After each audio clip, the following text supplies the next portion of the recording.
C'est des techniques qui peuvent être mises en place. C'est notamment, c'est reconnu que alterner des modèles, ça permet que la mousse se remette en place entre-temps et la chaussure a une durée de vie plus longue.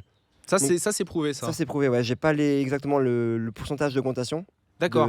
du temps, mais c'est mieux pour la chaussure. Donc concrètement, il vaut mieux avoir 2 paires ou 3 paires et faire un entraînement avec la première, le deuxième entraînement avec la deuxième, le troisième entraînement avec la troisième, que d'avoir une paire et de la poncer. Ça va préserver sur la durée les chaussures, quoi. Exactement.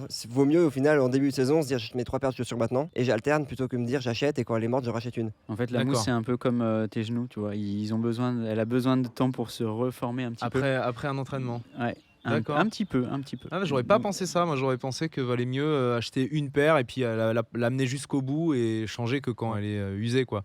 Bah, c'est un peu contre-intuitif. C'est contre-intuitif, mais de toute façon, dans tous les cas, on sait très bien qu'on va devoir acheter plusieurs paires si on pratique beaucoup dans l'année. Donc je pense que voilà, c'est une démarche à prendre en compte si on a le budget. Je donne juste quelques chiffres sur les chaussures. Selon l'étude ITRA donc de 2022, 17,1% des trailers utilisent une paire par an, 40,8% utilisent 2 paires par an, 23,3% utilisent 3 paires par an, 11% 4 paires par an et 3,4% plus de 6 paires par an.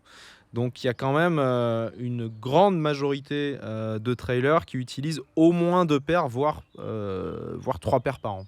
Ce qui est important dans ta stratégie aussi, c'était de pister un peu les kilomètres pour être sûr, parce qu'on est vite perdu. Quand on alterne entre 3 paires de chaussures, on se dit « Oula, attends, celle-là, je l'ai mise tel jour ». Donc c'est important, après chaque entraînement, de noter dans une application maintenant, comme ça se fait, noter avec quelle paire de chaussures tu as fait ton entraînement et comme ça tu as ton décompte de kilomètres. Ouais. Mathieu, sur cette question des chaussures, un petit conseil pour les faire durer plus longtemps? Les petits conseils pratiques pour les trailers qui courent dans la boue, c'est très important de laver vos chaussures directement après la sortie, de pas faire comme moi et d'aller faire un podcast avec les chaussures pleines de boue, la boue qui va sécher. Qui va s'encrouter, ça va être une galère pour enlever. En fait, pour expliquer, c'est que la boue qui va se mettre dans les fibres textiles du mesh, ça va le rigidifier et c'est ça. Ensuite, il va se craqueler beaucoup plus vite que si direct qu'on arrive, on les passe sous l'eau, on les frotte un petit peu pour enlever cette terre qui s'est mise sur le mesh.